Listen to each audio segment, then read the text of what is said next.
the libation. Tendai, do you have some?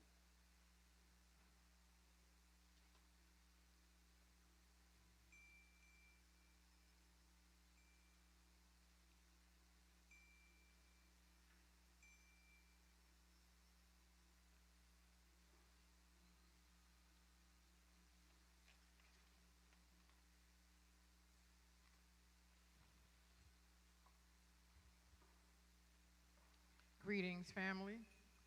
I'm so happy to be here again. It's been a long time since I poured libation at this event.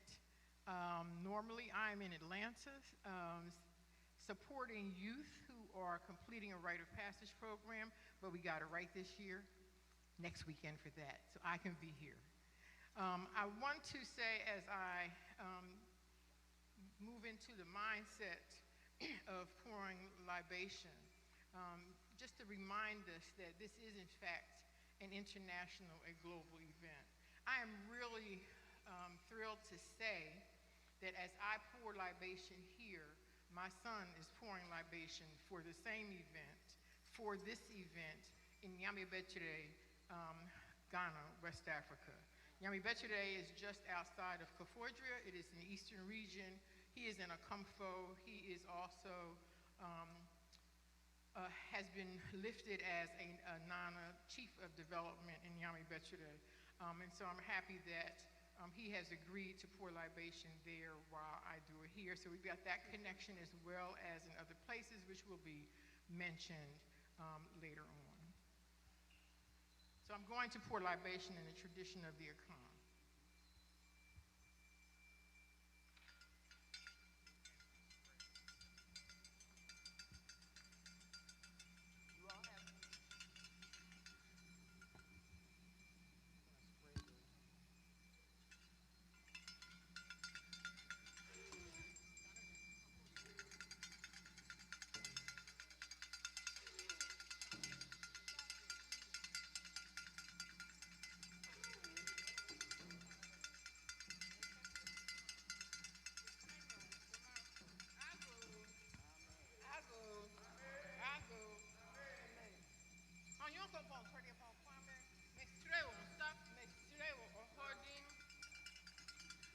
Yansa. Not a surgery Beijing Sanom, not a Daddy Koki Beijing Sanom. Not an AC Beijing Sanom. A Sultano, not a Mipacho, a Daddy Koki Beijing Sanom. Not a Tigre Beijing Sanom. Not a Mipacho. Not a St. Kofa Beijing Sanom. A Sultano, Wadaruma, yo. To all of the Asul Boto, Asul Dosio, Asul Nile, Asul Niger, Asul Limpo, Asul Congo, Asul Senegal, Asul Delaware, Asul Anacostia, Wadaroma, yo. Nanipacho, Asul James, Asul Missouri, Asul Mississippi, Asul Delaware, Asul Sukio. Mami water, Wadaroma, yo. Nanami Pacho, Nana Obo, Beijing Sanom, Nana Kumi, Beijing Sanom, Nana Kwekuedeku, Beijing Sanom, Nanami Pacho, Neteru, Beijing Sanom, Oser, Beijing Sanom, Oset, Beijing Sanom, Nut, Beijing Sanom. Ma'ad Beijing Sanom, Heru Beijing Sanom, Herukuti Beijing Sanom, Nanami Pacho, Orisha Beijing Sanom, Elekba Beijing Sanom, Shango, Jakuta Beijing Sanom, Ogun Beijing Sanom, Obatala Beijing Sanom, Orumila Beijing Sanom, to all of the Orisha named and unnamed, to the Neteru named and unnamed, we ask that you come and be with us today and sit on our shoulders so that we can hear and that we do open our ears and we hear. Nanami Pacho. To all of the masks that we know of and those that we don't know of, Chukawa, Tomboniko, Konkoba, Kankoran, Nanami Pacho. To those ancestors, we say Madasi, those exalted ancestors, without whom we would not know our tradition and our history. Nana Yao Paradini Zulu, Nana Surgeon Beijing Sanom, Nana Kuya Parabia Beijing Sanom. To all of those ancestors who are here on this altar, those who may not be represented, those whose names we may not know, but those who did great things so that we could stand here today and know who we are. We call their names. I ask that you call their names loud and you call their names clear. Nana Nzinga Warfield, Kopik, Jolly Jimo Kuyate, Beijing Sano, Kwame Aje, Akoto, Mali Mushuja, Hannibal Tyrus, Afri, call their names. Zim, Sap, Baba Oriefo, Sap, call their names. Call them loud. Let them know that we need them, we honor them, we appreciate the work that they do for us on the other side. Call their names. Call their names so that if they aren't sure, we awaken them. You awaken their spirit. We awaken their energy. Call their names. Nalami Pacho, Ella Baker, Beijing Sanom, Amanifu Harvey, Beijing Sanom, Paula Coleman, Beijing Sanom, Hasanatu Kamara, Beijing Sanom, Cheryl Berryman Johnson, Beijing Sanom. Call their names. Iakatunge Mimi, Beijing Sanom. Pacho, we also honor our families. We honor our family ancestors. Call their names. Call them by their names. Call them by their clan names. But call them. Let us keep our ancestors employed. Let us put our ancestors to work. Call their names. Call their names. The Johnson clan, the Layton clan, the Bowen clan. Nami Pacho, the Benjamin clan, Inmans. Nami Pacho, call those that are adjacent, call those that will call to your family, call the names of our ancestors. Nami Pacho, on this day we have never seen before. On this day we will never see again. We come to you. I am Abosunfa, and I Abena Amafwa, Makini Nili Wambieni, born Benjamin Johnson. Born from Raymond Benjamin and Daisy Johnson. Nami Pacho, I say Medasi for allowing me to be here today to pour libation, to honor our ancestors. There is no greater honor than to honor our ancestors. Nami Pacho, I say Medasi for all of us who are here, for those who are still on their way, for those who wish they could be here but cannot be here today. We honor their spirits. We honor our spirits. We connect today. We collaborate today. We understand the importance of moving forward as one, and we must honor you so that we can do that in strength and in power. Nami Pacho, Medasi, for all of the strength, for the blessings that you give us. Mesrewo Nyansin, Pacho. Yesrewo Ahodin, Pacho. Nami Pacho, Yesrewo Sika, all of the resources that we have and those resources that are yet to come. Nami Pacho, Yesrewo Odo, because we must love. Yesrewo Odo, Mesrewo Odo, Mesrewo Odo, we must love ourselves first. We must love each other. Nami Pacho. Mesrewo for this building. Mesrewo for the people who occupy and run this building. We say Medasi for always being available to us. Blessings to all of those who have done the work to allow us to stand here and to be here today. Mesrewo, Nami Pacho, Mesrewo for those things that I don't know to see, that I don't know to ask for. Mesrewo for those unseen blessings that are always there, that are always keeping me standing. Yen abosun, the yen and kwaso, abosun in sumaso, everybody.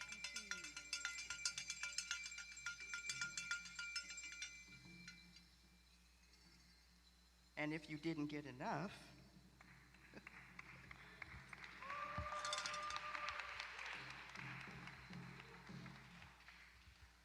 I will pour in the way of Ifa, the Yoruba people.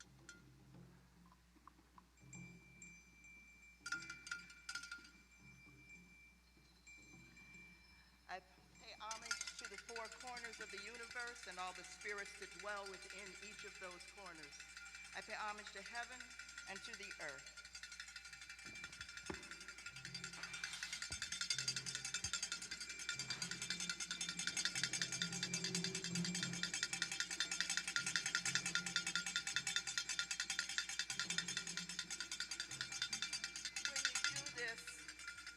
when we do this spraying, what we're doing is using the energy of the spirit to enlighten the spirit, to draw the spirit, to call the spirit. And that's what we do when we're making this, when we're making these sounds. We're calling our ancestors, calling our spirit. Mojuba ye, mojuba roon, omi tutu, ile tutu, ona tutu, tutu eshu, tutu gun, tutu batala, tutu anglo, tutu yemenja, tutu ya, tutu shun, tutu rimala, tutu risha, tutu abosun. Mojuba laroon, mojuba lofi, mojuba ludumare. Mojuba ibaye, gumbobo egin ibaye. Mojuba babalurisha, ilarisha, look rock room. Mojuba bobo eku and blazy, oludumare, ibaye orun. Kinkamashe asheda, ashe. Kinkamashe akoda, ashe. Kinkamashe babalawa, did you want to away from Dio? Ashe. Kinkamashe ilarisha, olushun, doyen fani, ashe. Kinkamashe baba aki wowo, ashe. Kinkamashe ilarisha, ocean bama ke aduke. Catherine Jones. As I pour what I have just said to you all, I have called Olodumare, Mother, Father, God, owner of the universe and creator of all existence. I have called the energies that maintain balance and harmony in the universe, which we call Orisha. And now we will call upon our ancestors, but this program is specifically dedicated to our ancestors whose names we don't know, who have been lost in the sea, who were lost on the way coming from the interior of Africa into be exported to come to the New World. We pour because their spirits may be wondering, and we need to help uplift them and move them on so that they can join the ancestral realm and be of assistance and guidance for us. So as we acknowledge them, I want also for us to begin to acknowledge some of the people, since Yeye has already, Yeye means good mother in Yoruba. All those who have been called upon already. So let us call upon now our ancestors. When I say Kinkamashe, it means may they always long live. So Kinkamashe, your ancestors.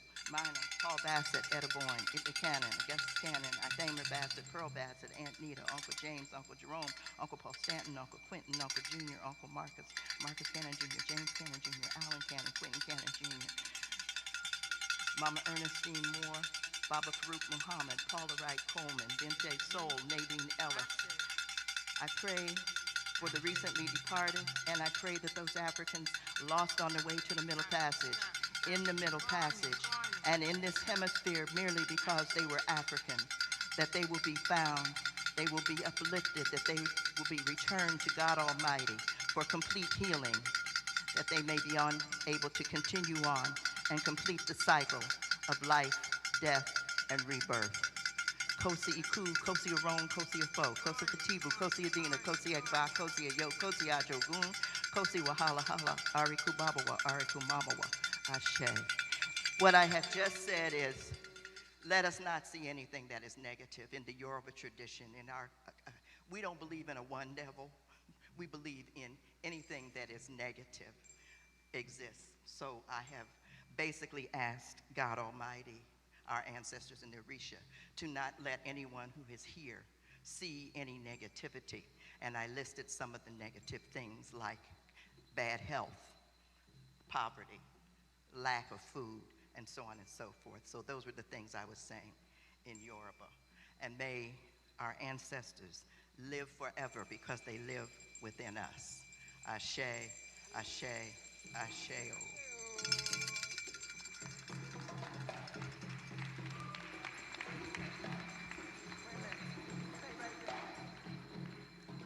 I wanted to let you know that you see these sticks. If you go from South Carolina, in the church they have the sticks. What they're doing is they're waking the ancestors up to come. From the earth. He has one here, and this is the other one. So when you see these, you will know that there's some people who are still using the old traditions. Okay. Ancestor stick. I want to share. I'm going to say, I put the horse before the cart. That's okay. Right? Baba Fakunle, who is usually with us, he is the president of the International Council of Ifa. there are 16 elders that make up the International Council that basically get together at this time of year. And when they have their conference, they do a reading for the world for the year. So he sent it to us, and he said, the message of the year: during the World Ifa and Orisha Festival and Pilgrimage in Nigeria, the Odu, which is basically the verse, that's what in Yoruba we refer to, like in the Bible you have the verses. We have Odu, which are the same thing. But the Odu are basically lived experiences that folks have had, and a way we find out through the Odu, when you do a reading, to explain how that person addressed an issue that they had, that you might be able to address your issue in the same way.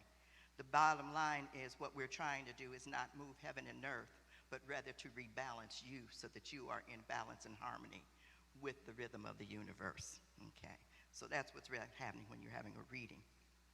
The Odu is Irosun Ogbe. Ifa foresees the blessing of longevity for us this year.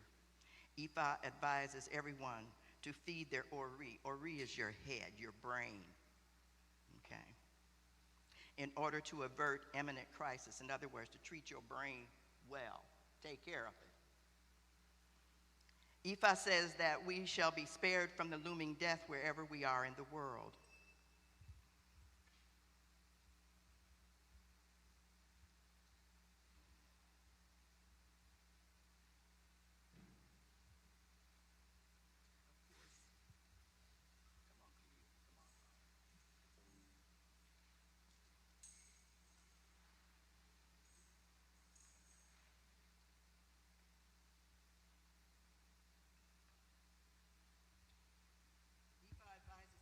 To feed your Ori in order to avert imminent crisis. Ifa says that we shall be spared from the looming death wherever we are in the world. Ifa says that this Odu will manifest positively, and we shall not experience premature death this year. Moreover, there is a need for us to venerate our ancestors. Ifa says that we are surrounded by abundant blessing, but unfortunately the blessing is dormant. So the things that we're doing, like rituals and whatnot that we're doing now, are ways in which to reactivate that, so that the blessings, you know what I'm saying, it's a blessing that we breathe without thinking about it, okay? We are surrounded by blessings each and every day, but we take them for granted. So we need to offer sacrifice, which basically what we're doing in ritual is a sacrifice. So we're giving up something.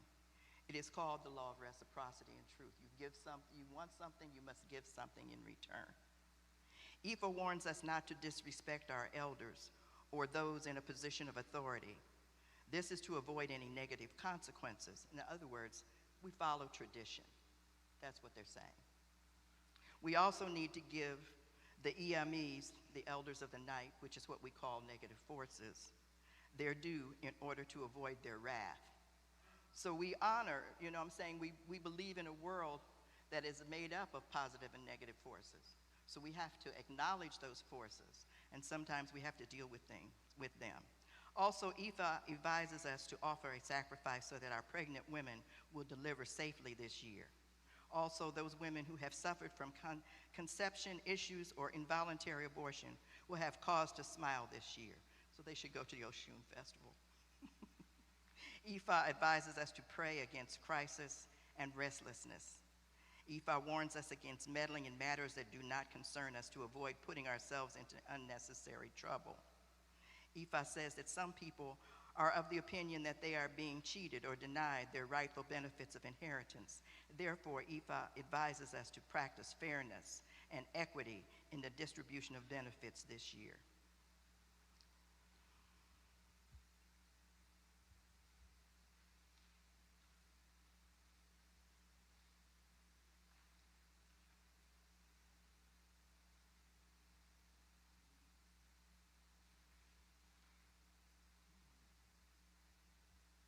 I guess that's what, if the people are going to tell me that's because I have an Android. And it's old.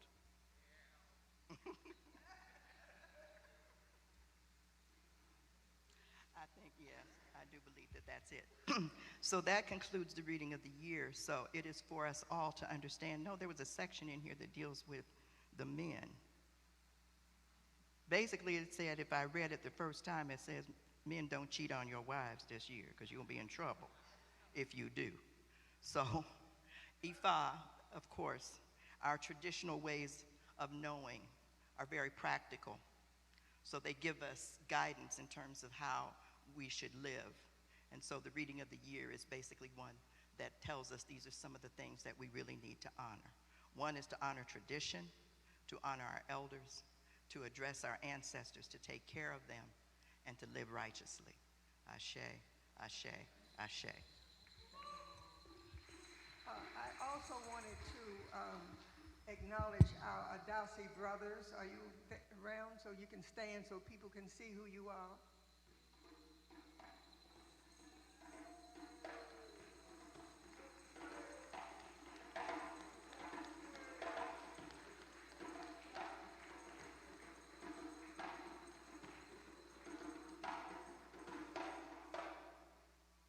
Okay, I put the horse before the cart because I didn't tell you what the program was about today. But this program is, you know, we're all family here. So the theme of today's program is Sankofa. And you see the Sankofa bird there? Does everybody know what the Sankofa bird is? Very briefly, if you don't know where you've been, you don't know where you're going. So anyway, and this symbol represents the current times that we're in and what's happening in history. We recognize that in order to survive in the current environment, we must rely on ancestral knowledge that resides within us. Now, if anybody here is not an ancestor, please leave. Don't have an ancestor, please leave. Okay, so everybody understands what our ancestors are, right? Good. But there's some people who don't now. Okay, we rely on ancestral knowledge that resides within us, and also the knowledge that we get from our parents, grandparents, great-grandparents, the things that they taught us how to live, they had taught us medicine, how to live, food to eat, how to act, all these things that seem to be, we don't pay that much attention to them now. But it's very important for us to, as a community and as a group of people. Well, let's put it, I already mentioned that they taught us how to rely on ourselves to plant foods to eat, how to nourish ourselves, and also herbs to use when we are sick. Using this knowledge supports our daily living and understanding of our ancestors, how that our ancestors continue to live within us. We are responsible for preparing our future. Thus, our theme connects the past to the present and the future. We are reflecting the theme in the presentation and the messages for this year's remembering. In the tradition of our ancestors, we begin the program with libation, which we already had. And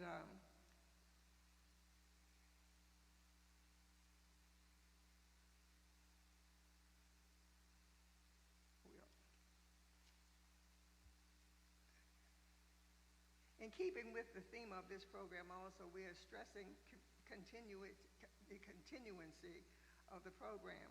Sister Eureka will acknowledge the representatives of local youth organizations and introduce our share, our person, and Adasi's appreciation for our youth advisor, Dr. Jamila Morris. And she grew up in the South. Yeah, she sure did. Thank you, Mama Margaret. And one of the things that we want to make sure we mention that and Mama McKinney did mention that today as well, as we are celebrating, commemorating our ancestors here in Washington, D.C., and there are Adasi sites in Senegal, Nigeria, Cameroon, and Brazil are also commemorating the ancestors on this day, as well as the ICAM, the International Coalition to Commemorate the Ancestors of the Middle Passage, and their commemoration activities taking place across the U.S. in New York, in Miami, in South Carolina, and in Richmond, Virginia. So we're all in one spirit. Thank you, Mama Margaret.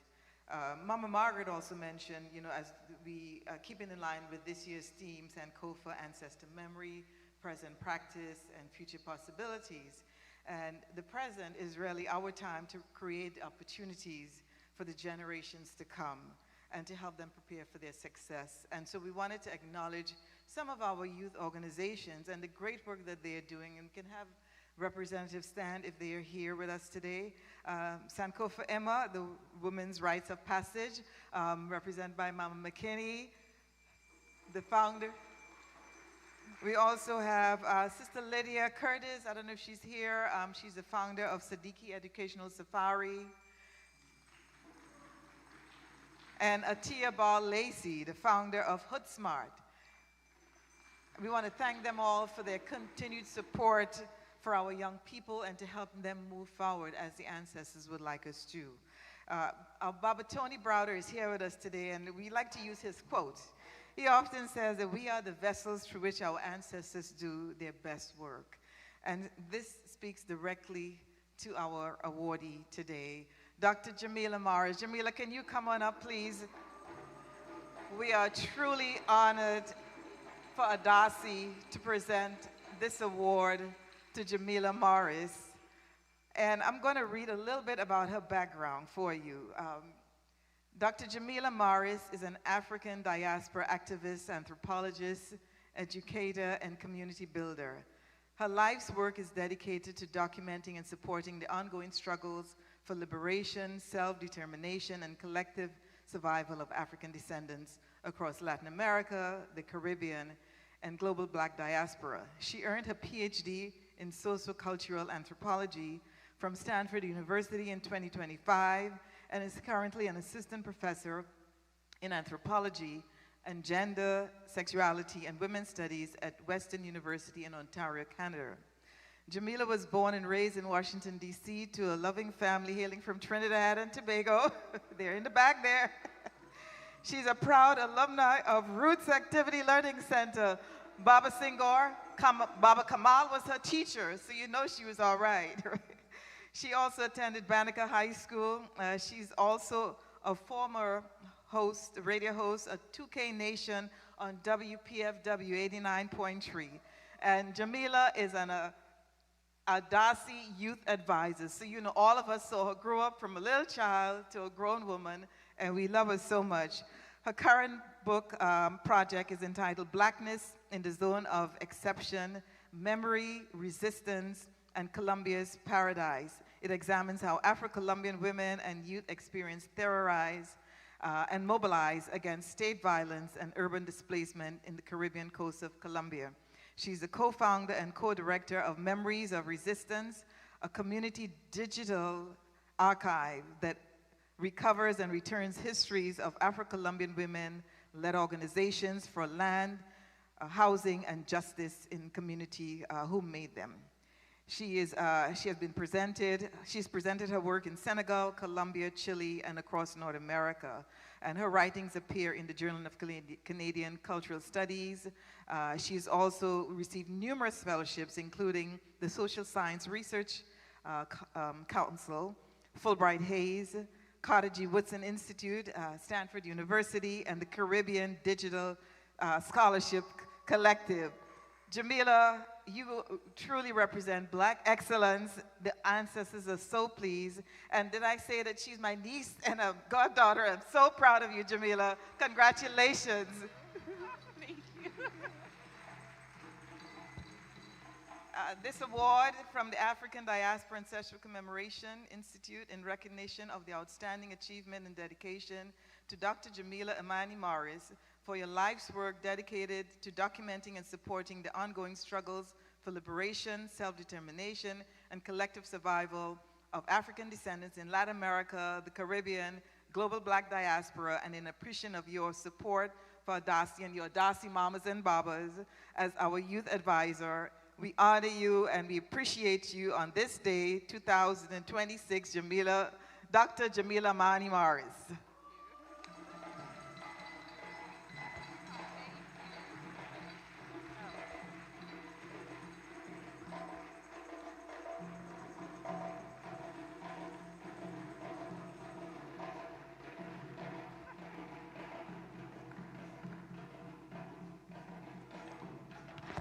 Thank you all so much. It is both strange and amazing to be standing up here after spending my entire life in Adasi and coming to the RiverWalk ceremony every year, to the lectures, to the various events. I think my role as a youth advisor has been very much formed by me growing up within Adasi, me being poured into by all of the mamas and babas present, by being poured into by my parents and my family, and in growing up in Washington, D.C.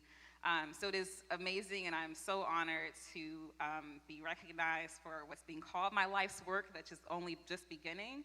And because of my time in Adasi, I understand that life's work, both being about the life's work in terms of the time it takes to restore, to heal, and to liberate our communities, but also the ways that this work is also life-giving and life-saving, not only for ourselves, but for those who yet to know, but that we know spiritually as our brothers and sisters across the world. So thank you all so much again. Thank you so much, Adasi. And I look forward to continuing this work and continue to work with you all. So take care.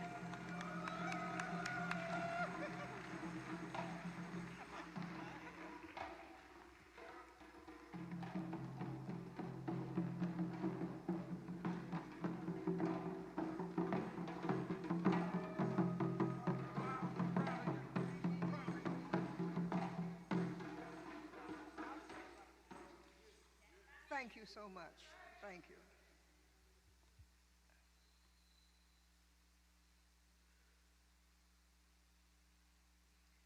The remainder of the program, today's program will not include individual introductions. This is for the sake of time. I'm going to announce which each person is to do, and then when it's your turn, please come up. Amare Jackson will perform Rise Up to acknowledge our ancestors' spirit of resilience, resistance, and determination, followed by sister poet Naini Mataka, whose poetry is both a tribute and an offering to our ancestors. Following Naini is Dr. Ivory Hilton, who will render her aria, A Sankofa Story and Tribute, which tells the history of our ancestors' experience and their endurance, followed by Anthony Browder and Atlantis Browder in presentation and as an embodiment of our program's theme, demonstrating past, present, and future. Free Benjamin will conclude this segment of the program with her love tribute to our ancestors, and as a remembrance that it was their love and dedication to those yet unborn that they endured the trafficking of their bodies, the loss of family, country, and everything that they knew, and the torture. So we'll start with, let's begin with Amari.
Wonderful.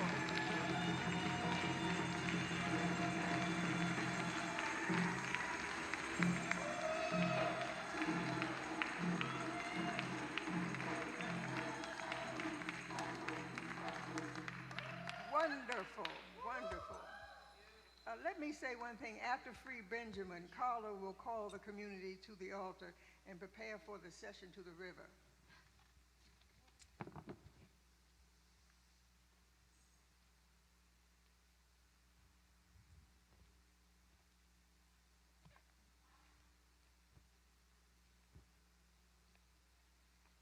Machi, that was so nice.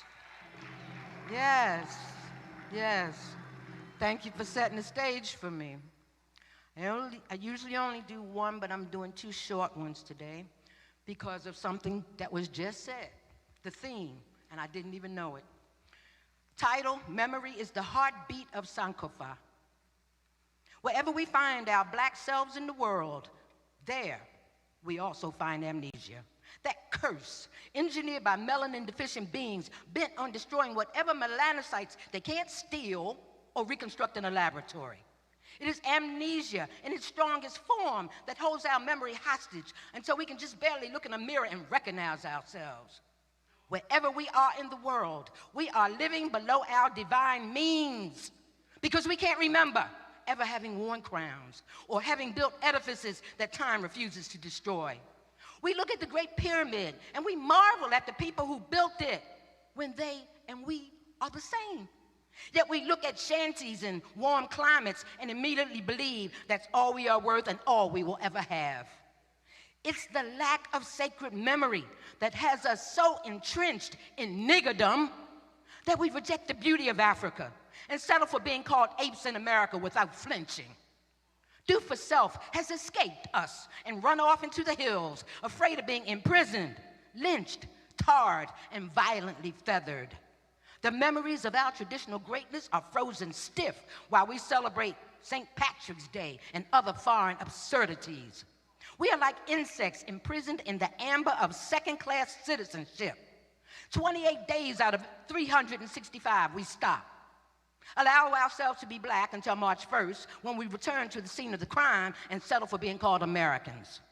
There is no forward movement without memory. The only light at the end of the tunnel is us. We are living in a time when beasts roam the earth, devouring everything in sight, and the only way we can avoid being swallowed up is by remembering the divinity that created us and left a chip in us that stimulates memory.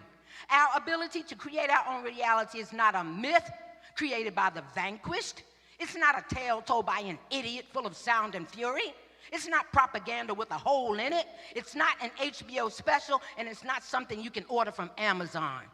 The most and the least of what we have been is encoded in our DNA.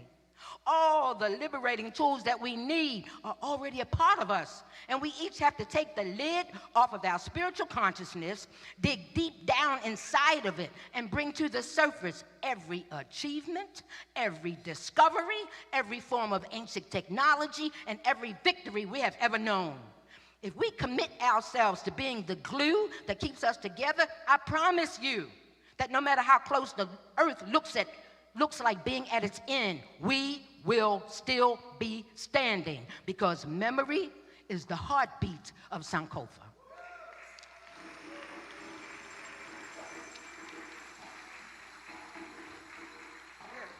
Just in case, just in case we don't hear it. We all know what chattel is, right? Okay. Battle the urge to be chattel. Yeah, sit with that.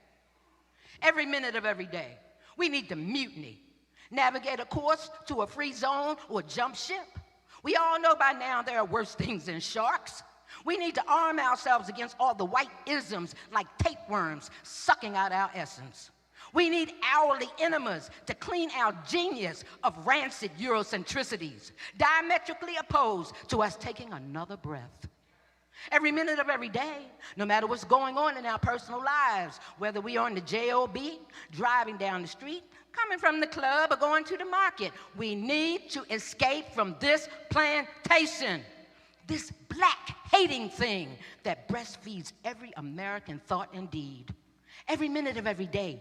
We need to escape slavery all over again. We need to run inside away, take Harriet's train, forget the A train, follow the red, black, and green light back into the core of what our Creator meant us to be. Every minute of every day, we need to exercise the stud breeder demons that twist and corrupt our phenomenal ability to procreate. We need to defend our genes against the onslaughts of the pharmaceutical horsemen of the apocalypse. Program black sperm to resist release into anything except black women. Every minute of every day, there are only two choices to make: to kill the master or kill the slave. To be black from the core or black and at the door, begging mass murderers for inclusion in their global attempts to rid the world of black children.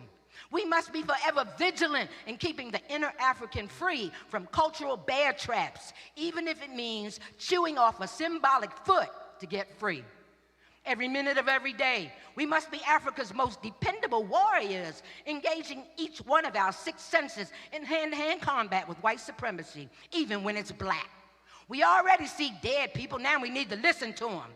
We need to see through x-ray eyes, speak self-determining words, hear liberating sounds, and taste, touch, and smell the intoxicating sweetness of victory that the world is waiting on, but only we can bring. So every single minute of every single day, we must wreak havoc, break chains, jump ship, steal away, become our own masters, and kill what's left of the slave. Thank you.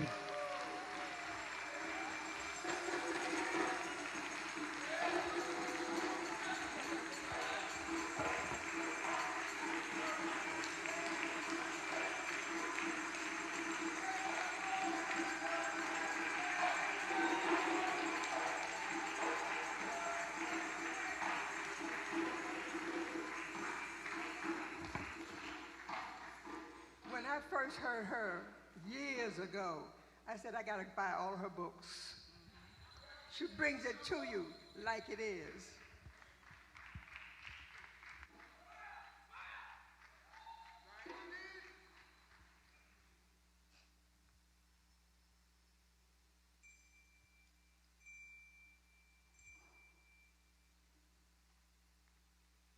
May I have permission from the elders to speak? So I'm so grateful to have this moment, this opportunity to share. I actually shared it last year, so I'm very grateful to be able to come back to share this African opera aria that Brother Ah and I have been working on for years, and we're still working on it, but I'm starting to feel like now is the time to come out with this, to tell the story. We have so many young people that have no idea of what is happening to us right now. The story has to be told. I'm so proud of the young people that I see on social media that get it. They're telling the truth. This aria is called Ayana Nzinga. And it came to my spirit because of the losses in the middle passage. Ayana Nzinga is an ancestor, but she was a stillborn child on a slave ship, and her spirit flew. Inyan sabu mi matimasi ndonir nefikwan. Asante hina sumasu fra name sankofa jename asum anasanti sina ima. The source of wisdom is understanding. Love lights its own way. It never gets lost on its way home. You want to know about African spirituality? Return to your gallantry roots of ancestry, the ultimate wisdom. The source is understanding life, and you do not need anyone to teach you how to get to God. We connect with our ancestors. The audio. Ayana Nzinga from the opera Sankofa. Okay. Take this journey with me. You can bring it up just a little. Thank you.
Reach out to our ancestors.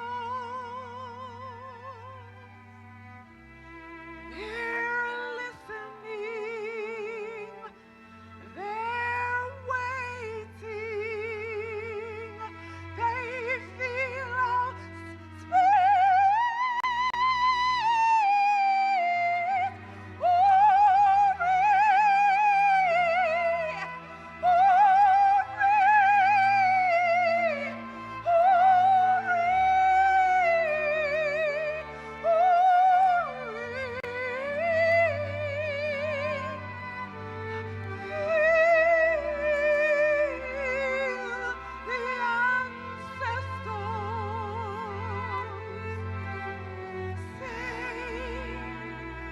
Remember me.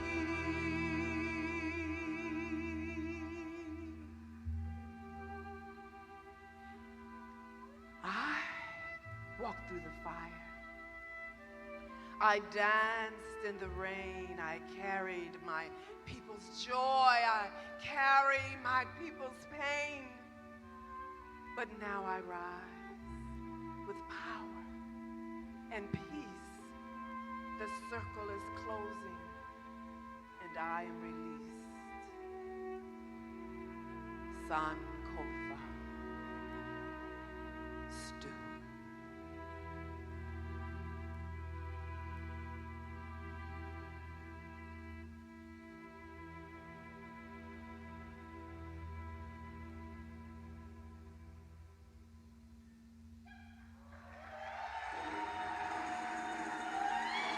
Ashe.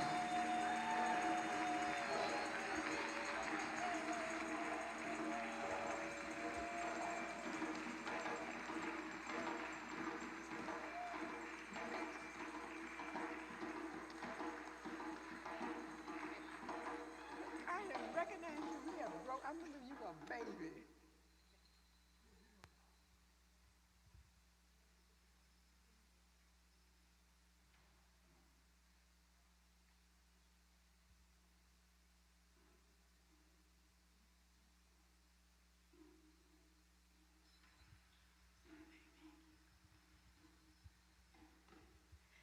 May I have permission for my elders to speak?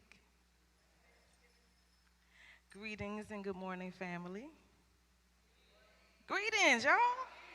All right, all right. So before I begin, I want to take a moment to thank the Adasi organizers for inviting me to speak with you all this morning. I'm sure that I can speak for us all when I say that we are very grateful for the intentionality for which this space was created. A space to honor our ancestors, to reflect on their legacy, and strengthen our connection with our ancestors, with ourselves, and each other. So I would like to dedicate this brief speak to two of my favorite ancestors. The first one, my grandmother, Granny Ann Browder, who was the primary female figure in my life and who played such an important role in helping to shape the woman that I am today. The second ancestor that I want to acknowledge is Patricia Newton, lovingly known as Sekhmet. Particularly in my adult life, she was such a nurturing presence, and she was also the person responsible for teaching me how to set up my altar so that I could deepen my connection, my relationship with my ancestors. These two women were strong, they were fierce, they were fearless and deeply rooted. So I call on them and ask them to continue walking with me as I share this space with you all this morning. Ashe. So we know the theme for this year's gathering is Sankofa, ancestor memory, present practice, and future responsibility. And this theme led me to reflect on a couple of questions. But before I share those questions with you all, I want to take a brief survey. By show of hands, how many of you all know the names of your great-grandparents? Raise your hand. All right, everyone take a look around. Now, by show of hands, how many of you all know the names of your great, 5 times great-grandparents? Raise your hand. Wow, about 5 people. Now, raise your hand if you know the names of your 10 times great-grandparents. Wow. But yet, every one of them is a part of the reason that we're here today. Every person in this room has ancestors whose names we will never know.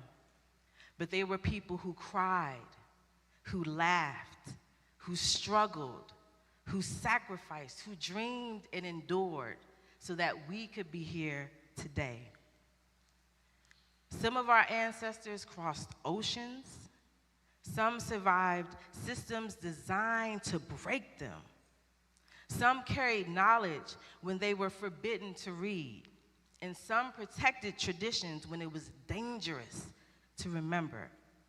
And although we may never know their names, we are living evidence that they did not give up. Ashe? And yet, every single one of us will become an ancestor to someone we may never meet.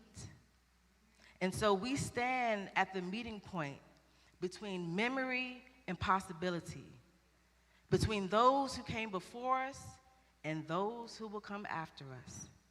So this morning, I want you all to consider 3 questions. The first question is, what have I inherited? What have I inherited? What have we inherited? The second question is, what are we doing with what we've inherited? And then the third question is, what will future generations inherit from us? Now, before we can understand what we've inherited, we must first understand what Sankofa asks of us. We know that Sankofa is often translated as go back and fetch it. But perhaps there is a deeper question. What is worth carrying forward? Sankofa is not about accumulation. It is about discernment. Sankofa asks us to determine what should be preserved, what should be healed, what should be transformed, and what should be released. Sankofa doesn't ask us to carry our entire past. It asks us to recover what is essential. And so if Sankofa asks us to recover what is essential, then what exactly are we recovering? Family, what we're recovering is memory, ancestral memory. Say it with me, ancestral memory. But not simply memories of our ancestors, but their wisdom, their values, their lessons, traditions, and experiences that they left behind for us. Now, in many ways, ancestral memory is one of the oldest human technologies. It is a survival technology because before there were books and libraries and internet, communities survived because knowledge was remembered and passed on. And the people who remembered, they did what? Survived. But the people who forgot were often disappeared. So forgetting is not simply the loss of information. Sometimes forgetting is the loss of direction. Our ancestors preserved memory because memory was survival. And imagine if every generation had to start from zero, our people could never advance. And so ancestral memory gives us 2 gifts: identity and guidance. Identity of who we are, and guidance reminds us that the challenges that we face today are not new. Our ancestors faced loss. They faced fear. They faced separation. They faced oppression. They faced parenting. They faced leadership, uncertainty, and change. Our ancestors are a library of lived experience.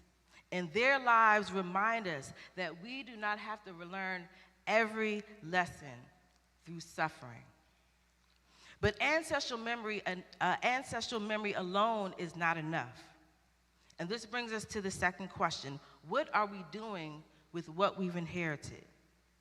How are we using what we've inherited to improve our lives, to strengthen our communities, and create possibilities for future generations who come after us? Memory without practice is simply just information. But practice is where memory becomes wisdom. It's one thing to know what our ancestors valued, but it's a completely different thing to embody those values on a daily basis. So we have to ask ourselves, what books are we reading from and teaching from and passing on? What traditions are we preserving? What examples are we setting? How are we demonstrating for younger generations what it means to honor those who came before us? Not merely through hashtags or words or t-shirts, and that's cool, but more importantly, through practice, through study, through service, through ceremony, and through gatherings like this one here. Now, I remember when I began teaching, and I was truly excited to share what I had learned with my students. I first began teaching at Roots Activity Learning Center, and it was one of the greatest experiences I've ever had in my life. It was beautiful to be able to work in an environment that centered Africa, that centered us, where we began every day with harambe, with drumming and songs that celebrated our heritage. But after I left Roots, I worked with middle and high school students who knew little to nothing about our history before slavery. And so I made it a tradition to begin the school year, every school year, by introducing them to Sankofa and to their history before slavery. But it didn't take very long to realize that helping them to go back and fetch wasn't enough. And in fact, that was only the first part of the process. The real question was, once you get it, once we go back and fetch it, then what? What do we do with the wisdom, the stories, the lessons, and the sacrifices? Memory without practice changes nothing. And so I was very intentional about working to create a classroom environment, a classroom space rooted in self-respect, responsibility, and purpose. And that change was very noticeable. I had colleagues that would come to me and ask, well, how are you able to get this student to do their work, to be engaged and not walk out of class or curse you out? I had administration that noticed that the quote-unquote bad kids, or the students who struggled elsewhere, were often successful in my classroom. And I firmly believe that the difference wasn't just classroom management, but it was helping students see themselves differently. Because when young people begin to understand who they are, they often begin to act differently. And this is just one example of what Sankofa looks like in practice. And many of us here, we're teachers. Some of us are teachers in the classroom. Some of us are teachers through leadership and example in our homes, in our workplace, and in the community. But whether we realize it or not, we are all passing something forward. And that brings us to the final question.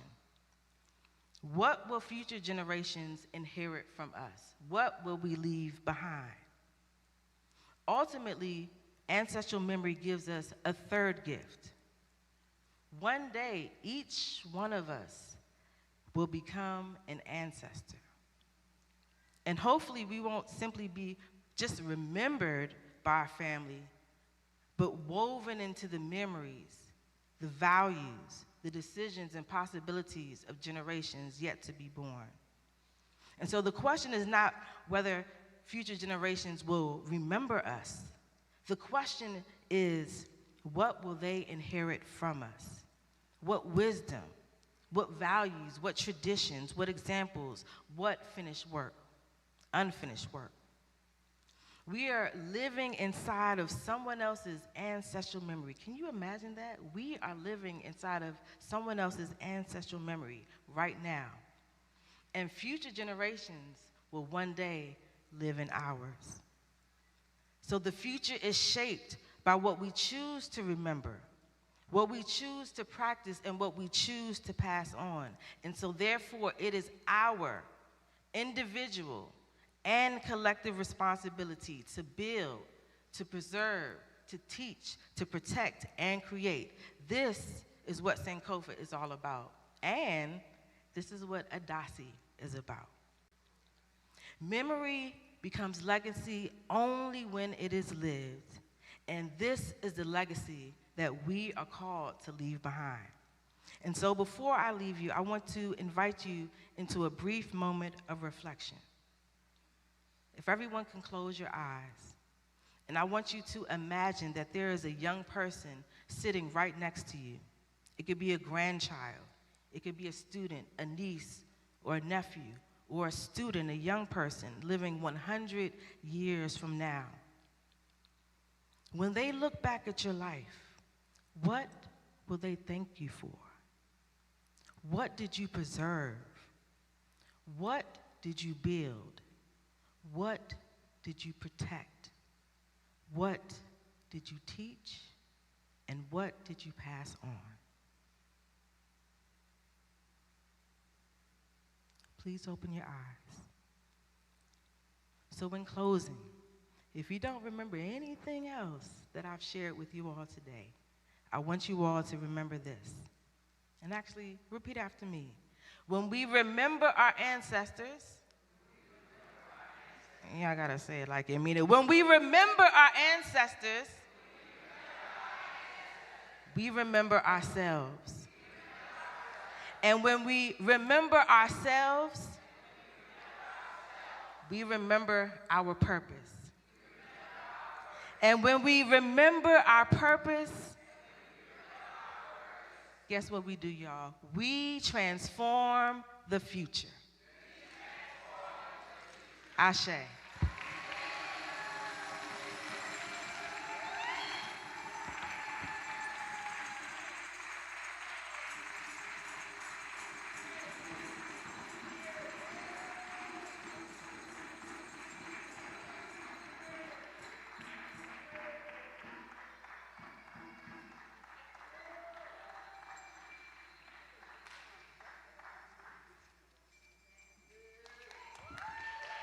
All right. Give it up for my daughter, Atlantis Browder. Let's hear it. Yep. Yep.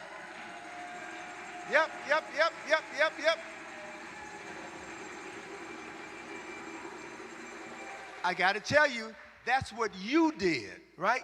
You all put that in her, right? Let's all accept responsibility for the minds that we are molding and crafting and turning into the souls that will liberate the world, because that's what this work is all about.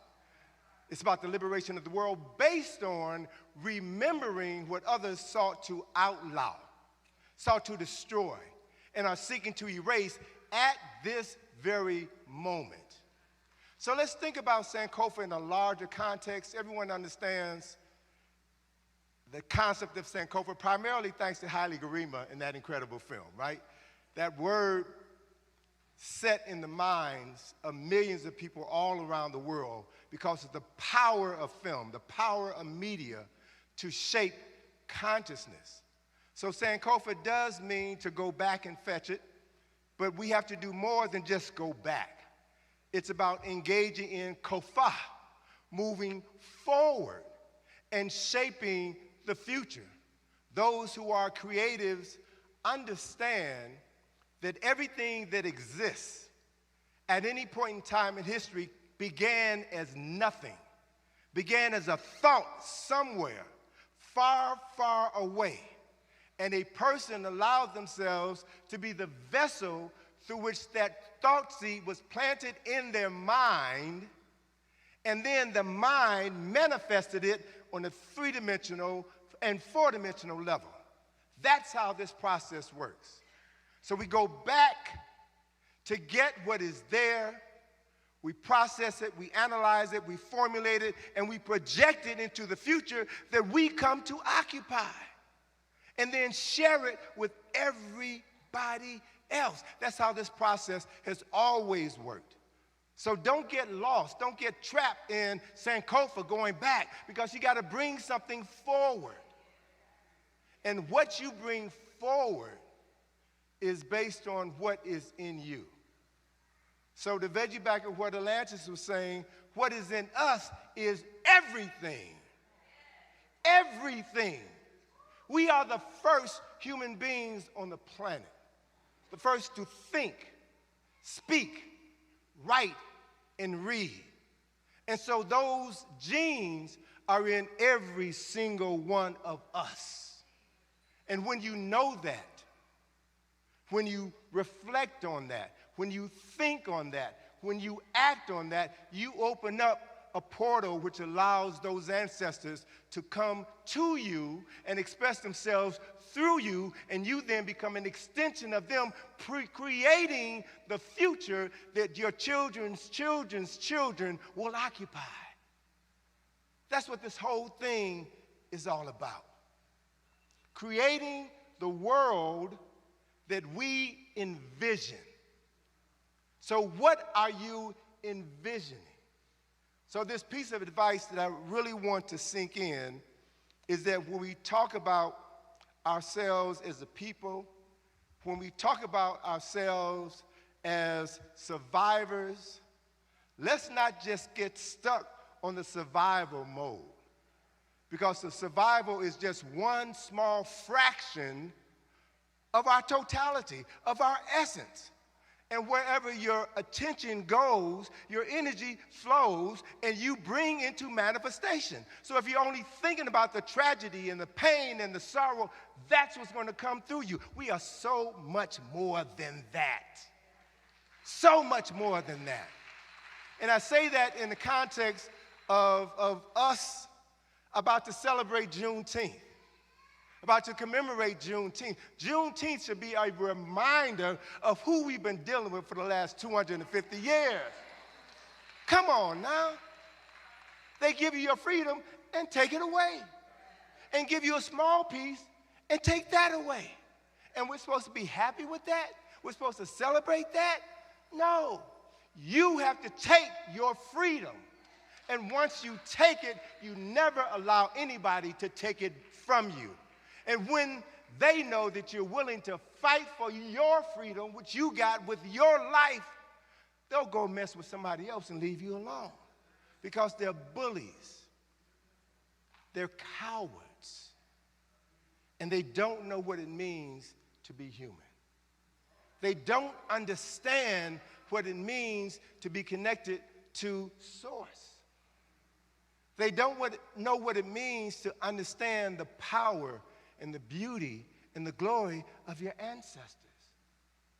So don't make the mistake of trying to convince a heartless being to have a heart. You can't have what you've never possessed. And history tells us who you are based on what your ancestors have done. So let's be clear about who we are. Let's be clear about what we have inherited. Let's be clear about what we have the capacity to do. And as James Brown said, let's do it to death.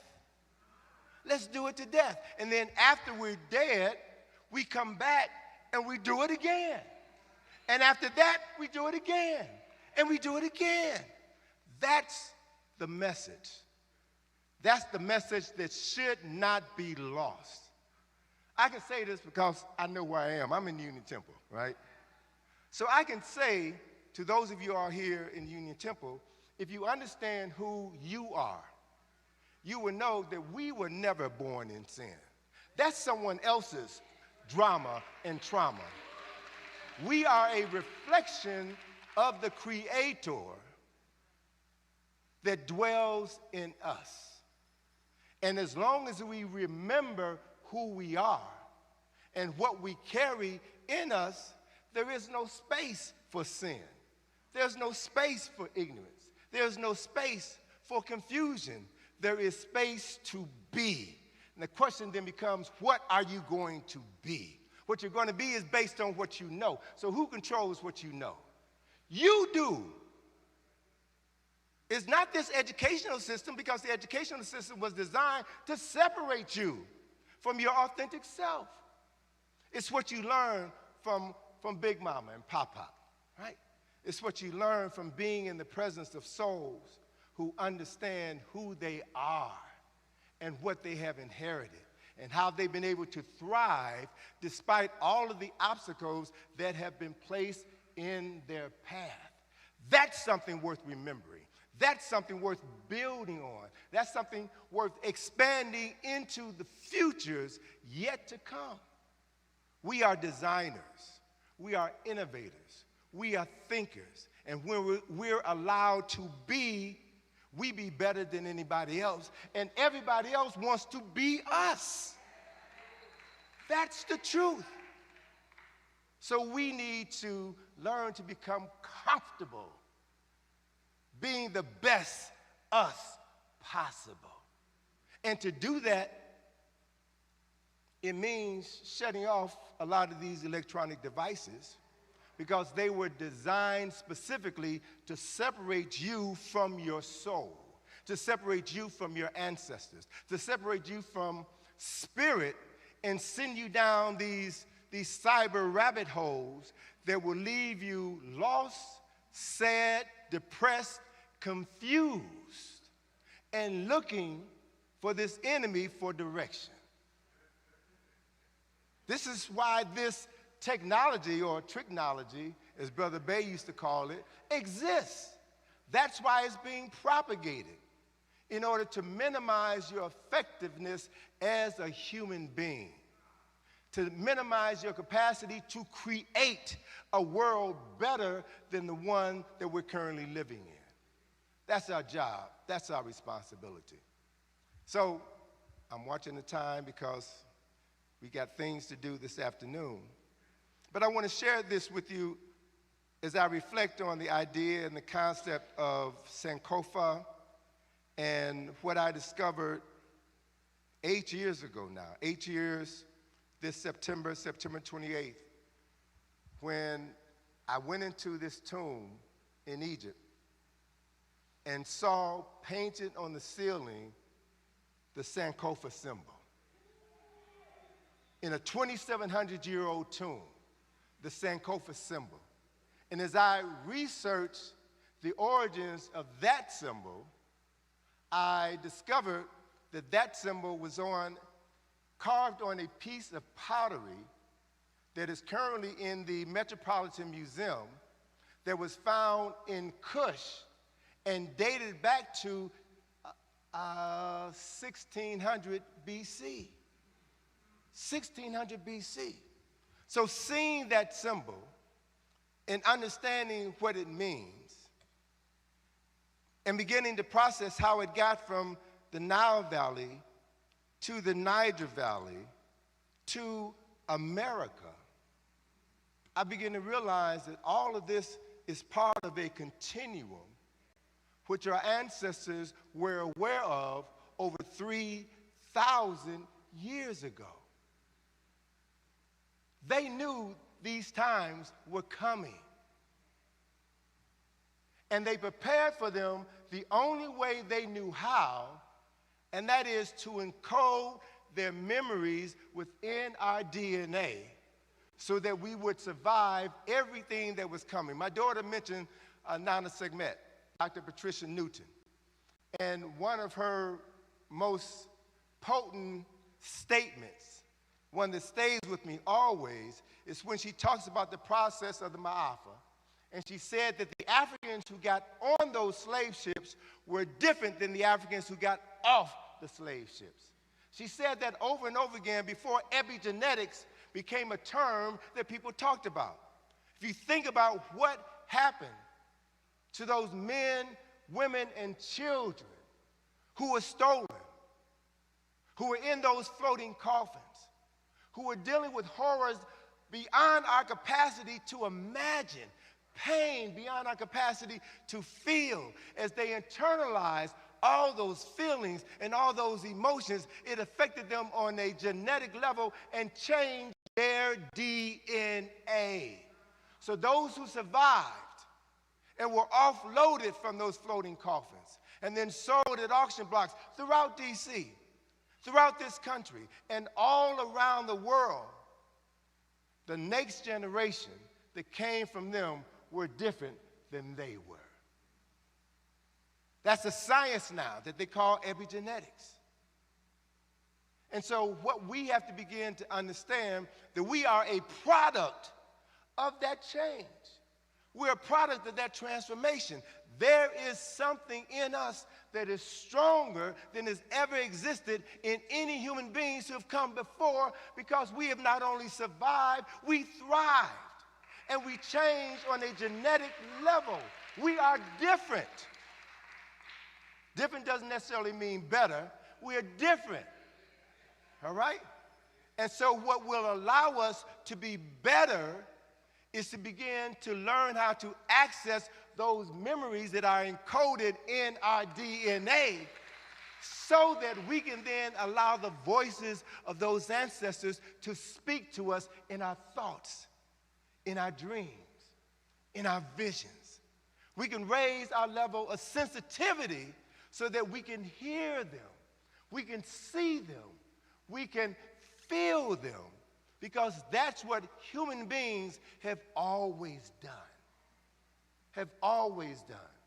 So the act of Sankofa that I want to encourage us to move into is the act of moving forward with the knowledge of having restored those memories so that those ancestors now have the best vessels to speak to and to speak through so that we can do the best work for them. That's what this moment represents. So in that larger context, all the trauma, all the pain, all the drama was necessary in order for us to have the celebration and the victory that is ours. That is ours.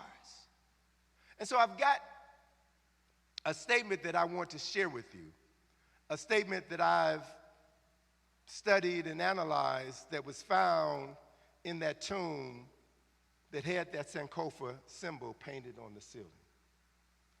It is a message from the past for them in the future as us.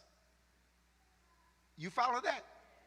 Because we are, as James Small says, we are the latest version of our ancestors. That's who we are. So it ain't about our egos. It ain't about our feelings.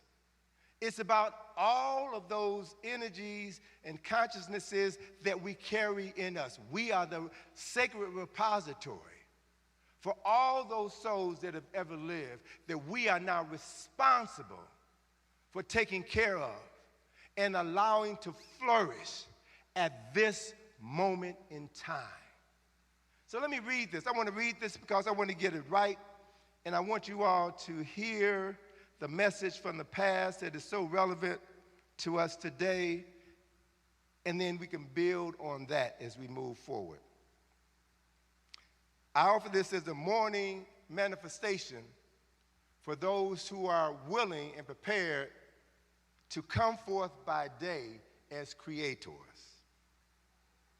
Our ancestors taught us that we do not live once in order to vanish forever. They taught us that we have lived many lives in many places, and between each life, there is a veil of shadows. They taught us that with their guidance, the veils will open, and we shall see all of the places that we have walked since the dawn of time. Our ancestors taught us that we live for eternity and that we have always lived. They taught us that we come back, and we have always come back. They taught us that we are the vessels through which they live and express themselves. Ancestors live in us, and we live for them. They inspire us, they protect us, and they use us as instruments of creativity. And it is through this ancestral guidance that we have the capacity and the responsibility and the duty to create heaven on earth. Heaven is here. It ain't there, it's here. And when you manifest the powers of creation within you, you then become the creator who produces heaven here where you walk. The converse is also true. If you don't have that consciousness, then you will create hell everywhere you go.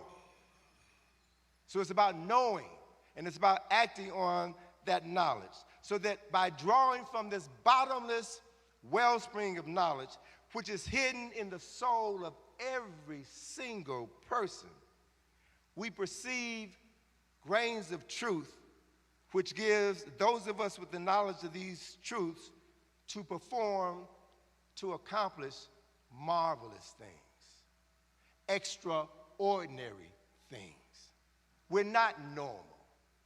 We are extraordinary, extraordinary. Who wants to be normal? That's so passé.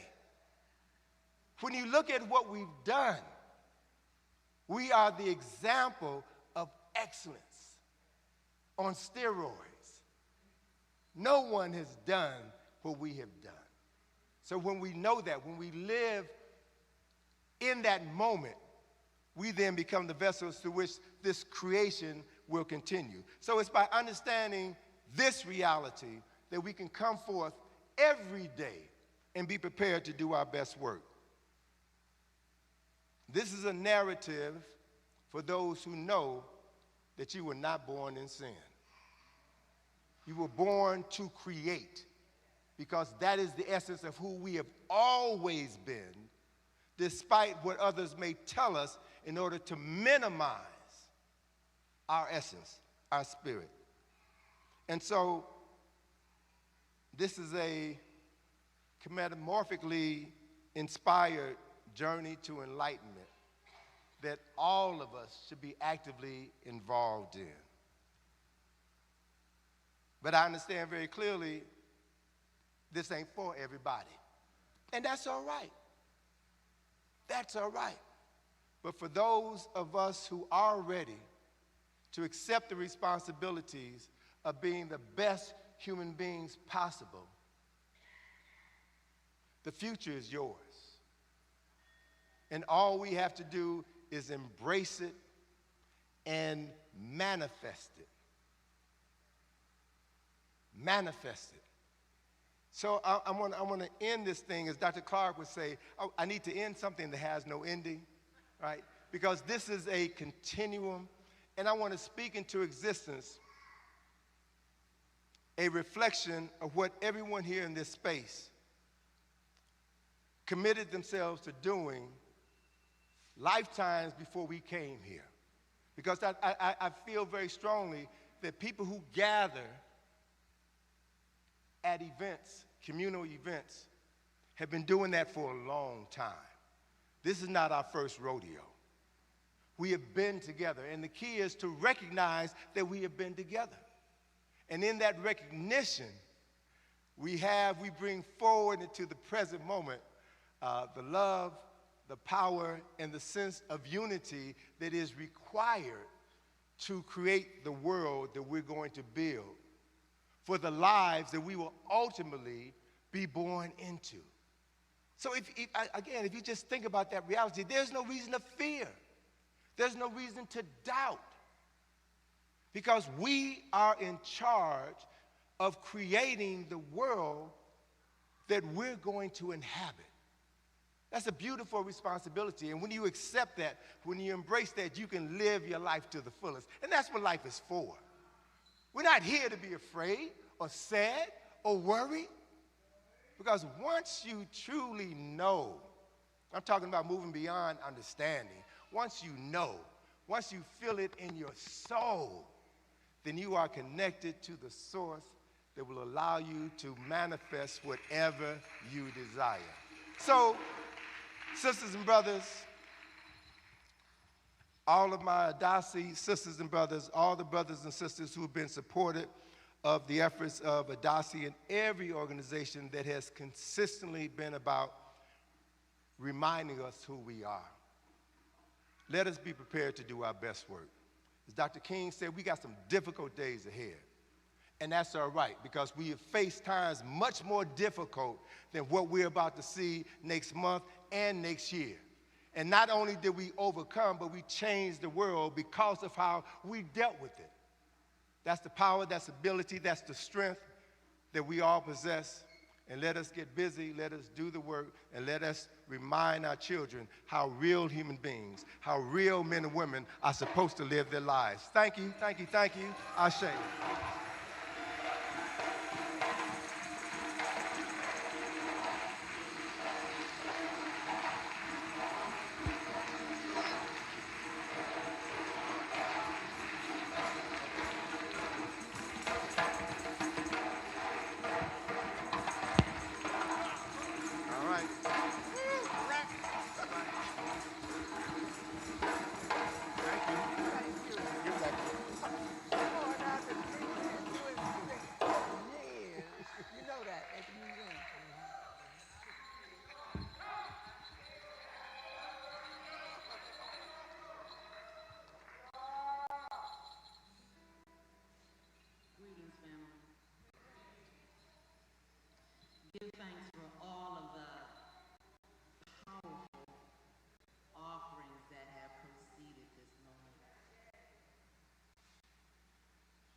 love heals y'all.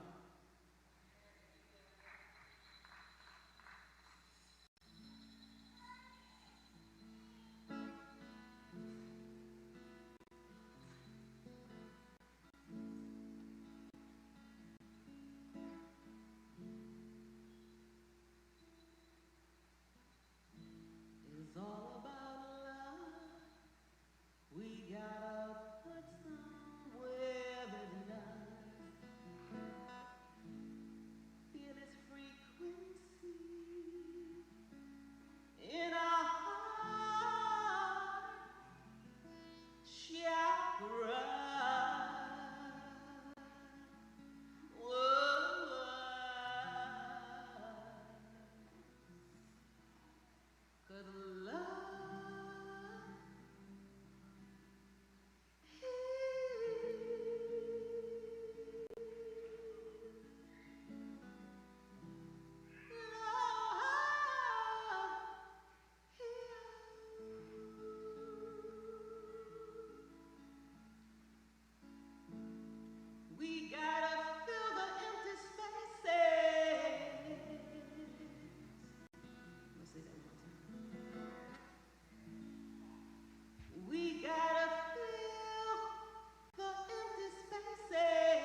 Good afternoon, everyone. Thank you so much. This is, as you know, our Dasi has been around since 1992. And as you know, we institutionalized the commemorations of millions of Africans who've perished in the Middle Passage to MAAFA and those of us who survived. And as Baba Tony says, we were different once we went through all that we went through. We are about to enter another space in which we're going to pass by the altar and prepare to go to Freedom's Crossing. And as you know, we do have a limited amount of time in here, so we want to thank a number of people, including our sponsors who helped to sponsor the Adasi plaque, including Baba Antoine Ford, President and CEO of Enlighten Inc., Lafayette Barnes of Zulu Global Enterprises LLC, and Baba historian Carol C.R. Gibbs. So what we're going to do is we're going to ask all of us to please pass by the altar and pay homage, and then quickly, because we don't want folks sitting out in the sun too long, we're going to process to, follow the drummers out and process to the river. So, we have quite a crowd today. Awesome, awesome. So we'll start with some of our elders. Please, rhythms, and we're going to go by the altar. We're going to follow Mama Yuri out. And please take some of the stones. And we're going to have stones at the river as well. Thank you so much.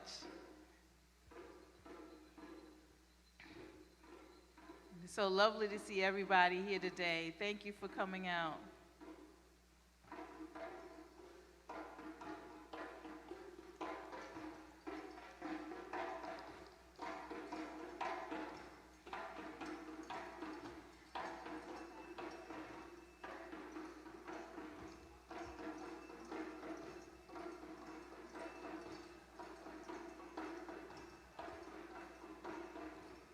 Thank you. And yes, and Adasi also accepts love offerings.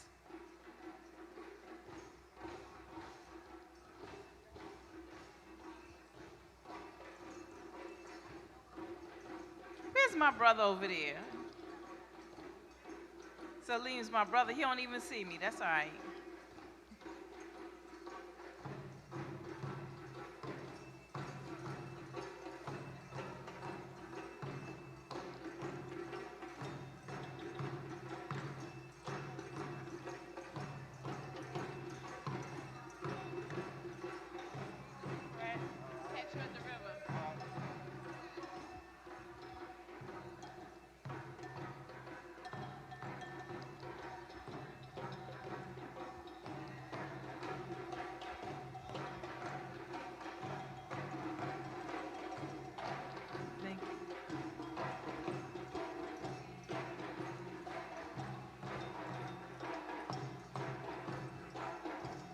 As you know, we're going to be heading over to Freedom's Crossing, in which our ancestors left Maryland and enslavement and came into the district for freedom.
Thank you, family.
Family, we are going to be gathering outside shortly to process to the river.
So good to see everyone here today. Thank you so much for coming out to honor who we are.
All right, family, we're going to start heading out. The brothers are going to lead us in the procession to the river.